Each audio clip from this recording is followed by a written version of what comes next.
Hello guys, Ivana কিচেনে আপনাদের সকলকে স্বাগত জানাই। আশা করি আপনারা খুব ভালো আছেন। আজ আমি চিকেন বিরিয়ানি রেসিপি নিয়ে চলে এসেছি আপনাদের কাছে। চিকেন বিরিয়ানি বানাতে কি কি লাগে সেটাই আপনাদের সঙ্গে আমি শেয়ার করব। পুরো ভিডিওটা দেখতে থাকুন স্কিপ না করে। এইখানে আমি 1 কিলো বাসমতি চাল নিয়ে নিয়েছি, ওটাকে ভালোভাবে ধুয়ে 1 ঘন্টার জন্য ভিজিয়ে রেখে দিয়েছিলাম। আপনারা চাইলে এখানে যে কোনো বিরিয়ানির চাল ইউজ করতে পারেন। আমি একটা হাঁড়িতে জল বসিয়ে দিয়েছি, এবার ওতে দিয়ে দিয়েছি 1 চামচ লবণ আর 2টো মুখ ফাটিয়ে এলাচ দিয়ে দিচ্ছি আর 4টে দারচিনি দিচ্ছি আর 4টে লবঙ্গ দিচ্ছি। এবার এটাকে আমি চাপা দিয়ে রেখে দিচ্ছি।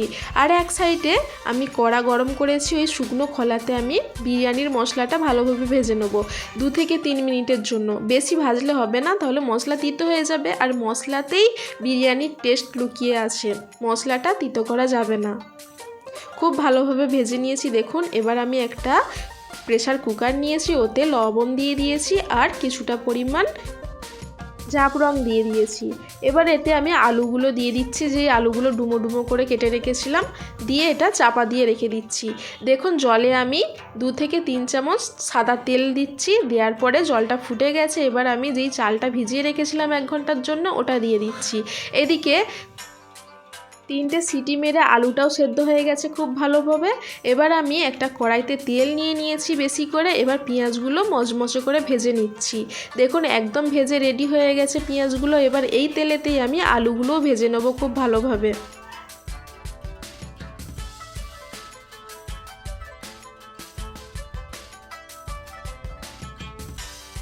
যে আলুগুলো সেদ্ধ করে রেখেছিলাম ওই আলুগুলোই ভাজছি আমি। দেখুন খুব ভালোভাবে লাল লাল করে ভাজা হয়ে গেছে। এবার এগুলো একটা পাত্রে তুলে নেব, আর যে বাকিগুলো আছে ওগুলো একইভাবে ভেজে নেব। ওই তেলেতেই আমি 3 থেকে 4টে বড় সাইজের পেঁয়াজ কেটে রেখেছিলাম, ওটা দিয়ে দেবো। একটু হালকা ফ্রাই করা হয়ে গেলে এবার আমি আদা রসুন যে পেস্ট করে রেখেছিলাম ওটাও এতে দিয়ে দেবো, দিয়ে এটাকেও হালকা ফ্রাই করে নেব। করে নেওয়ার পর মাংসগুলো সব এতে দিয়ে দেবো। এই মাংসটা নাড়তে নাড়তে অনেকটাই জল বার হয়, এই জলটা শুকিয়ে গেলে তারপর আমি এতে মশলা অ্যাড করব।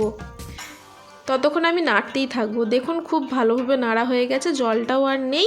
এবার এতে আমি লবণ দেব, লঙ্কা গুঁড়ো দেব 1.5 চামচ, হলুদ গুঁড়ো দেব 1.5 চামচ, ধনে গুঁড়ো দেব 1/2 চামচ। এবার এটাকে খুব ভালোভাবে নাড়বো, খুব ভালোভাবে কষতে হবে। যত তরকারি কষবেন, যত মাংস কষবেন, তত তরকারির টেস্টও আসবে খুব ভালো। এটাকে আমি খুব ভালোভাবে 5 থেকে 10 মিনিটের মতো কষিয়ে নিয়েছি। দেখুন কত সুন্দর কালার এসেছে। এবার এতে আমি জল ঢেলে দিচ্ছি,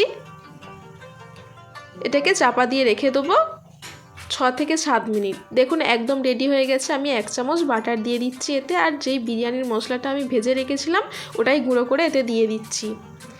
এবার এটাকে আমি চাপা দিয়ে রেখে দেবো 5 মিনিট, গ্যাসটাকে অফ করে। আমি একটা পাত্রে জল নিয়েছি, ওতে পাউডার দুধ দিয়েছি আর কিছুটা পরিমাণ জাফরান দিয়ে এটাকে ভালোভাবে গরম করে নিয়েছি। এটা বিরিয়ানির একদম শেষে লাগবে। এবার আমি একটা হাঁড়িতে ভাতটা সাজিয়ে নেবো। সবথেকে ফার্স্ট আমি অর্ধেক ভাত নিয়েছি এতে, নেওয়ার পর ওতে আমি আলুগুলো সাজিয়ে দিচ্ছি। আর আমি যে জাফরান গুলে রেখেছিলাম দুধেতে, ওটা আমি অল্প করে এতে ছড়িয়ে দেব। এর ওপর থেকে যে পেঁয়াজগুলো ভেজে রেখেছিলাম বেরেস্তা, ওটাও দিয়ে দেবো, আর সব তরকারিগুলোতে ঢেলে দেবো। দিয়ে আর যে বাদ বাকি ভাতটা আছে এর ওপরে ভালোভাবে সাজিয়ে দেবো। আর বেরেস্তা যেগুলো আছে এক্সট্রা ওটাও ওপরে ছড়িয়ে দেবো। এর ওপরে যে জাফরানটা আমি গুলে রেখেছিলাম ওটা একটা বাটিতে ঢেলে আমি 4 ফোঁটা আতর নিয়েছি, ওটা এবার ভাতের ওপরে ছড়িয়ে দেবো। আর ঘি ছড়িয়ে দেবো ওপর থেকে। ঘি ছড়ালে এই বিরিয়ানির টেস্টটা আরও বাড়িয়ে দেয়। এবার এটাকে আমি 2 থেকে 3 মিনিটের জন্য মিডিয়াম টু লো ফ্লেমে গ্যাসে বসিয়ে দেবো। দেখুন একদম বিরিয়ানি রেডি হয়ে গেছে। দেখতেও যেমন লাগছে ঠিক খেতেও অসাধারণ হয়েছে। আপনারা অবশ্যই এরকমভাবে একবার বাড়িতে বানাবেন, আর কেমন হয় আমায় অবশ্যই কমেন্ট করে জানাবেন। আমার ভিডিওটা যদি আপনাদের ভালো লেগে থাকে একটা লাইক করে দেবেন। সকলে ভালো থাকবেন, সুস্থ থাকবেন। দেখা হচ্ছে পরের ভিডিওতে। Thank you.